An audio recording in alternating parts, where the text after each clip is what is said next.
দেশব্যাপী সংখ্যালঘুদের ঘরবাড়ি ভাঙচুর ও হামলার প্রতিবাদে রাঙামাটিতে বিক্ষোভ।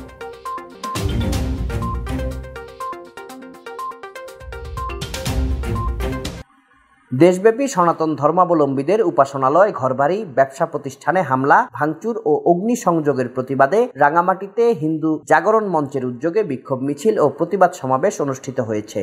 সোমবার সকালে রাঙামাটি পৌরসভা প্রাঙ্গণ থেকে বিক্ষোভ মিছিলটি শহরের প্রধান সড়ক প্রদক্ষিণ করে জেলা প্রশাসকের কার্যালয়ের সামনে প্রতিবাদ সমাবেশে মিলিত হয়।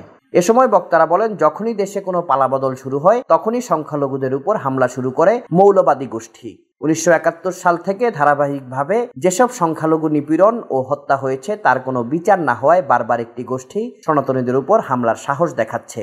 বক্তারা আরো বলেন, একটি গোষ্ঠী চায় এদেশ থেকে সনাতনীরা চলে যাক। সনাতনী শূন্য করার নীল নকশা নিয়ে তারা কাজ করছে, কিন্তু এদেশ ছেড়ে কোনো সনাতনী কোথাও যাবে না বলেও শপথ করেন তারা।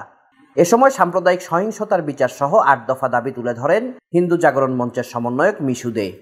প্রতিবাদ সমাবেশে আরও বক্তব্য রাখেন হিন্দু জাগরণ মঞ্চের সমন্বয়ক অজিত শীল, রাজু শীল ও মিশু মল্লিক, রাধা রাসবিহারী মন্দিরের অধ্যক্ষ নিতাই নুপুর দাস ব্রহ্মচারী।